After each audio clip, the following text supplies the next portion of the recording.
Hello दोस्तों, आज की वीडियो में हम बात करते हैं इलेक्ट्रोमैग्नेटिक इंडक्शन। इलेक्ट्रोमैग्नेटिक इंडक्शन क्या है और यह किस तरह से काम करता है। दोस्तों, किसी भी शब्द की डेफिनेशन उसके नाम में छुपी होती है। जैसा कि यहाँ हम देख सकते हैं, इसमें एक शब्द इलेक्ट्रोमैग्नेटिक और इंडक्शन है। तो पहले हम इसको समझते हैं, ये चीज़ें हैं क्या। देखिए दोस्तों, इलेक्ट्रो का मतलब होता है, यहाँ पर बात की जा रही है विद्युत की, यहाँ पर बात की जा रही है विद्युत की। मैग्नेटिक का मतलब होता है कि यहाँ पर बात की जा रही है चुंबक की, यहाँ पर चुंबक की बात की जा रही है। इंडक्शन एक प्रक्रिया होती है।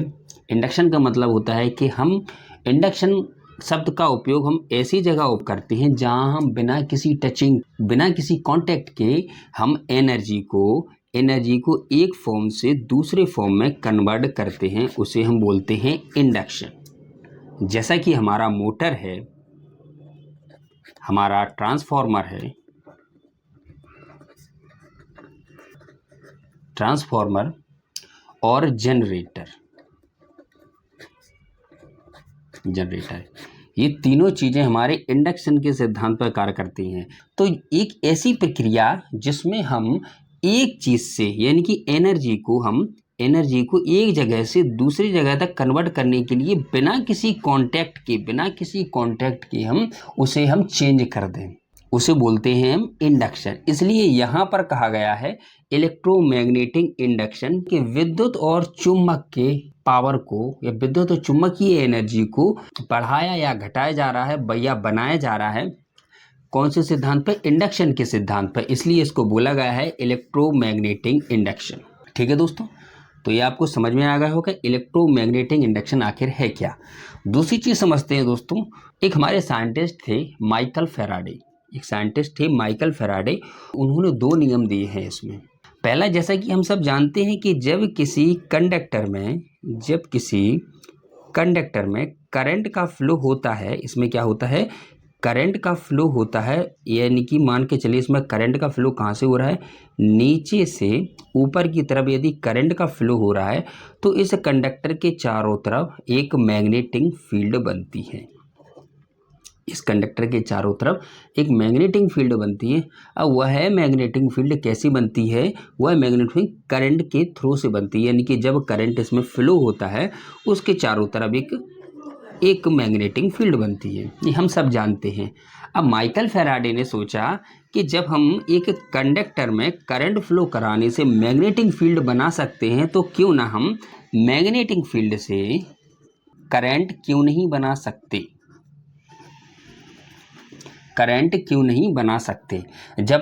जब किसी कंडक्टर में करंट का फ्लो हो रहा है तो उससे मैग्नेटिक फील्ड बन रही है, तो क्यों ना इस मैग्नेटिक फील्ड से हम करंट को बनाएं, यानी कि उल्टा इसका अपोजिट कर दें, मैग्नेटिक फील्ड से हम करंट को बनाएं। ये माइकल फैराडे ने सोचा।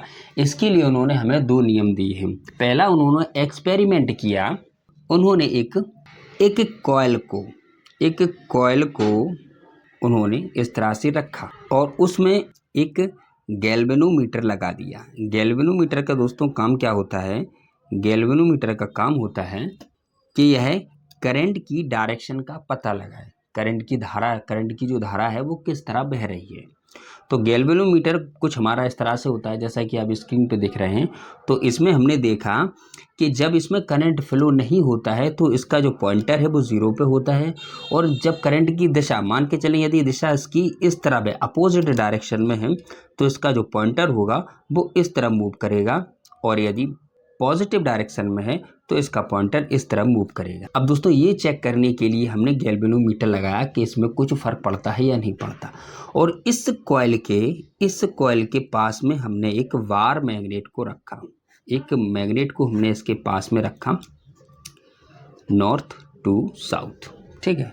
अब यहाँ पर हो क्या रहा है, एक चुम्बक है, तो बेसिक सी बात है, इस चुम्बक के पास एक चुंबकीय फ्लक्स होगा।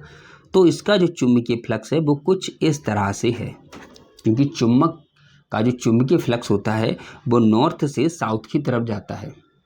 तो जब हमने जैसे इस चुम्बक को इसके पास में रखा तो कोई भी हलचल नहीं हुई, रखने से कोई हलचल नहीं हुई।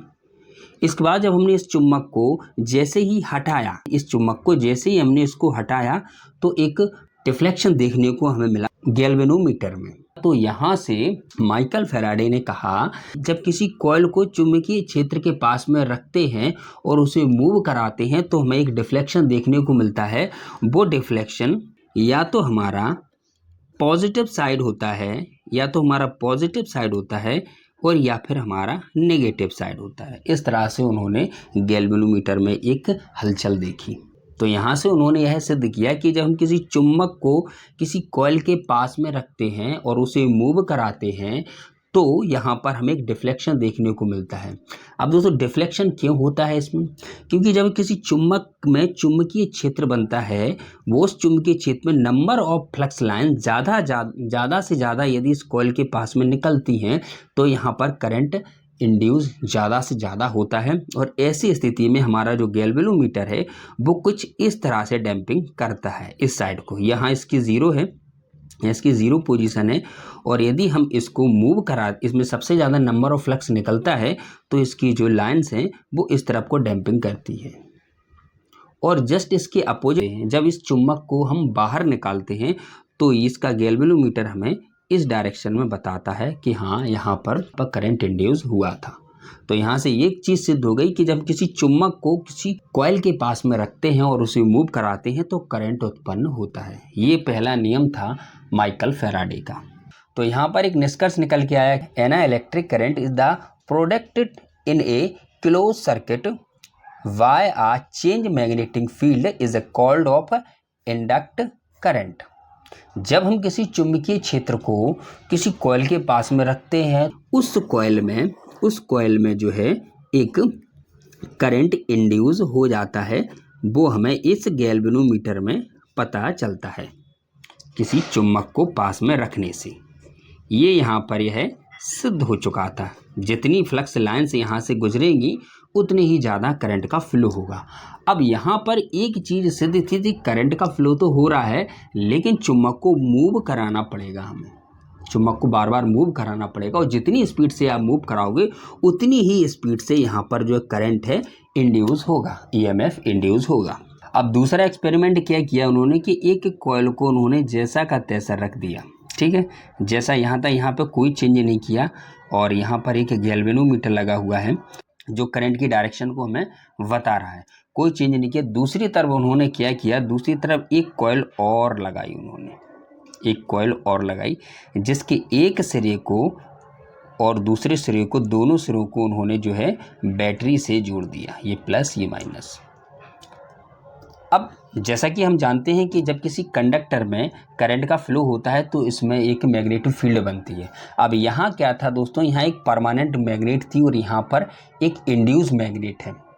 करंट के थ्रू से हमने एक मैग्नेट जनरेट की। तो यहाँ पर हमने क्या देखा कि जब इसमें करंट का फ्लो होता है तो मैग्नेटिक फील्ड लाइंस बनती हैं, number of magnetic field lines बनती हैं यहाँ पर, और जितनी ज़्यादा नंबर ऑफ फील्ड लाइंस यहाँ पर जाएंगी तो यहाँ पर हमें करंट देखने को मिलेगा। अब यहाँ पर हमें क्या करना था, यहाँ पर हमें इसको बार बार जो है अप डाउन या आगे पीछे करने की ज़रूरत थी। यहाँ पर हम क्या कर रहे थे, यहाँ पर हम यहाँ पर एक स्विच लगा दिया था, यहाँ पर हमने एक स्विच लगा दिया था। उस स्विच को हम जैसे ही चालू करते तो नंबर ऑफ फ्लक्स लाइन ज़्यादा से ज़्यादा इससे पास होती।